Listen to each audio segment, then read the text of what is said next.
ગટર લાઇનની હાથથી સફાઈ અંગે હાઈકોર્ટમાં સુનાવણી. ગુજરાત સરકારે હાઈકોર્ટમાં રજૂ કર્યું સોગંદનામું. 39 મશીન વસાવાયા. ટેસ્ટિંગ સ્થાપન પૂર્ણ. 209 મશીનની ટેન્ડર માટે પ્રક્રિયા કરાઈ છે. એપ્રિલના અંત સુધીમાં મળશે. સરકારે વળતરની રકમમાં પણ વધારો કર્યો. મૃત્યુ કેસમાં 30 લાખ, શારીરિક વિકલાંગતામાં 20 લાખ, હાથથી સફાઈ એપાર્ટમેન્ટ ખાનગી જગ્યાએ કરાવવું ગુનો છે તેવું પણ હાઈકોર્ટ તરફથી ટાંકવામાં આવ્યું છે. જાગૃતિ માટે પગલાં લો તેવી પણ હાઈકોર્ટે ટકોર કરી છે. જિલ્લામાં કડીના અલેદેસણ રોડ પર સીમમાં ગૌહત્યા કેસમાં પોલીસે રિકન્સ્ટ્રક્શન કર્યું. અકબર પઠાણ, નાસિર ખાન પઠાણ, ઇમરાન ખાન પઠાણ અને રિઝવાન સૈયદ નામના આરોપીઓને ઝડપવામાં આવ્યા છે. ચારે આરોપીઓને સાથે રાખી કડી પોલીસે ઘટના સ્થળે પહોંચીને રિકન્સ્ટ્રક્શન કર્યું, જ્યાં અલદેસણ ગામની સીમમાંથી પોલીસને 2 ગૌવંશના અવશેષો મળ્યા હતા અને કતલ કરવાના સાધનો તેમજ રિક્ષા મળી આવી હતી. કડી પોલીસે ગુનો નોંધી ગણતરીની કલાકોમાં જ આરોપીઓને ઝડપી લીધા હતા, જે જાણકારી મળી રહી છે. તો ગણતરીના કલાકોમાં આરોપીઓ ઝડપાઈ ચૂક્યા છે. મહેસાણાથી આ સમાચાર. ગણતરીની કલાકોમાં જ આરોપીઓને ઝડપવામાં પોલીસને સફળતા મળી છે. ગૌહત્યા કેસમાં આરોપીઓનું રિકન્સ્ટ્રક્શન કરવામાં આવ્યું હતું અને તેમની ચાલથી જ ખ્યાલ આવી રહ્યો છે કે પોલીસ તરફથી સરભરા કરવામાં આવી છે.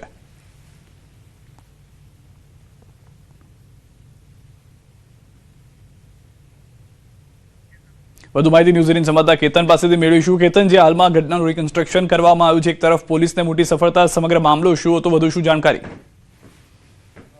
ચોક્કસથી જણાવી દઉં કે મહેસાણાના કડીના અલદેસણ રોડ પર એની ગૌહત્યાનો જે મામલો વચ્ચે સામે આવ્યો છે. ગૌહત્યામાં ઝડપાયેલા 4 આરોપીઓ રિકન્સ્ટ્રક્શન આજે કરવામાં આવ્યું હતું.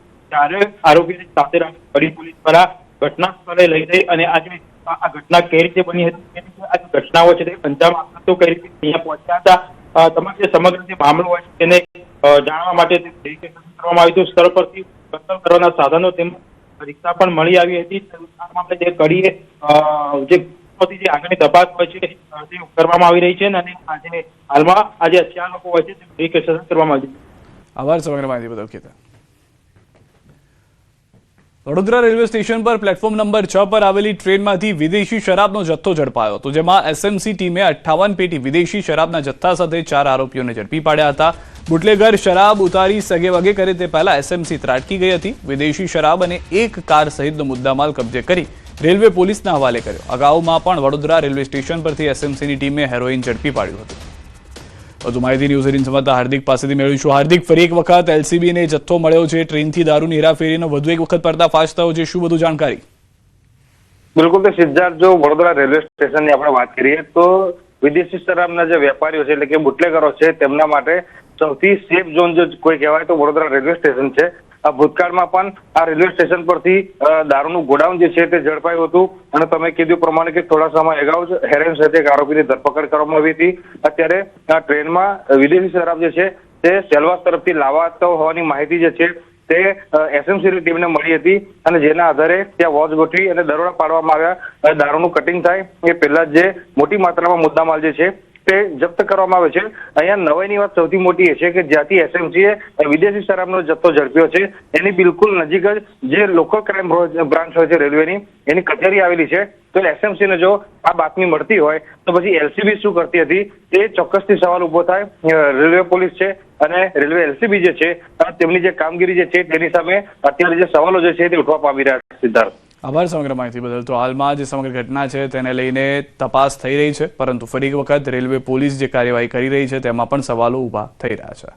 અમદાવાદમાં નબીરાઓ બેફામ. દારૂના નશામાં નબીરાઓનું બેફામ ડ્રાઇવિંગ. નવા નરોડા ખાતે કાર ચાલકે મારી ટક્કર. નરોડા હિલો સિવિક સેન્ટર નજીક સર્જાયો અકસ્માત. બેફામ ડ્રાઇવિંગ કરી એક્ટિવા ચાલકને ટક્કર મારી. એક્ટિવા પર જઈ રહેલા પરિવારને મારી ટક્કર. અકસ્માતમાં પરિવારના 3 સભ્યોને સામાન્ય ઈજા પહોંચી છે. ઘટનાનો વિડીયો બનાવનાર યુવક પર ગાડી ચડાવવાનો પ્રયાસ કરવામાં આવ્યો છે. નબીરાએ વિડીયો બનાવનાર વ્યક્તિને 500 મીટર ઢસડ્યો હતો. અમદાવાદના નરોડા હિલો સિવિક સેન્ટર નજીક મુખ્ય માર્ગ પર દારૂના નશામાં ધૂત માલે તુજારના નબીરાએ બેફામ ડ્રાઇવિંગ કરી એક્ટિવા ચાલકને ટક્કર મારી. અકસ્માત બાદ નબીરો ફરાર થયો. સ્થાનિક યુવાઓએ પીછો કરી ગાડી પકડવાનો પ્રયાસ કર્યો, છતાં પોલીસ વાન આવી નબીરાને બચાવી ભાગવા દેવાનો આરોપ લગાવવામાં આવ્યો છે. આરોપ છે કે પોલીસે પીડિતની જાણકારી લેવાને બદલે નબીરાને છૂટ આપી. ઘટનાનો વિડીયો બનાવનાર યુવક પર ગાડી ચડાવવાનો પ્રયાસ થયો, જેને ઈજા થતા હાલ હોસ્પિટલમાં સારવાર હેઠળ છે. દાખલમાં આરોપીની અટકાયત કરવામાં હવે આવી હોવાની જાણકારી છે.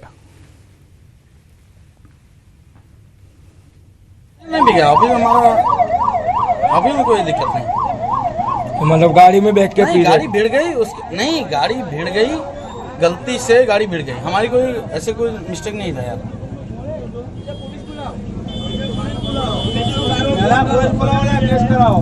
गाड़ी भिड़ गई बाय मिस्टेक, गाड़ी भिड़ गई भैया। ગાડી આગળ સ્પીડમાં ભગાવે છે ત્યારે રમેશ ઠાકોર ત્યાં ઘસડા છે ને પડી ગયા છે, એમને પણ ઇન્જર થઈ છે. વાત મારી આ છે કે પોલીસ જોડે હોવા છતાં પણ ગાડી આટલી સ્પીડમાં દોડાવવાનું કારણ શું?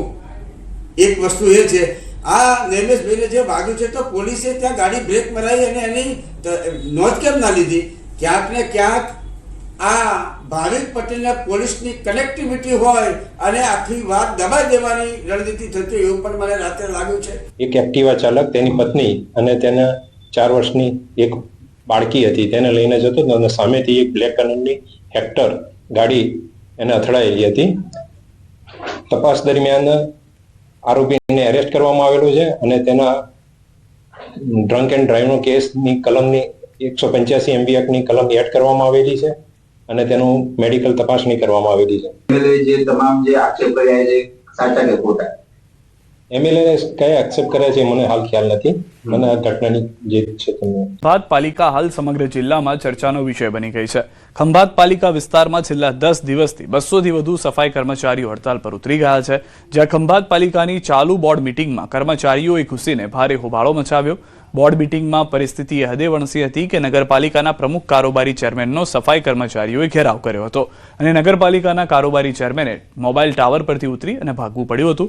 પરિસ્થિતિને કાબૂમાં પાડવા માટે ખંભાત ટાઉન પોલીસને બોલાવી પડી હતી. સફાઈ કર્મચારીઓની એક જ માંગણી છે કે 7મા પગાર પંચનો લાભ આપો. નિયમ અનુસાર એ આપવાથી વંચિત રાખવા માટે આ નગરપાલિકાએ એના ઈરાદાપૂર્વક 7મા પગાર પંચની અમલવારી કરેલી નથી. તો આ કામદારનો ઈરાદો એવો ન હતો કે આ લોકોએ ઘર્ષણ ઊભું કરે. આનો માત્ર ને માત્ર ઈરાદો એક જ હતો કે અમને 7મો પગાર પંચ આપવામાં આવે.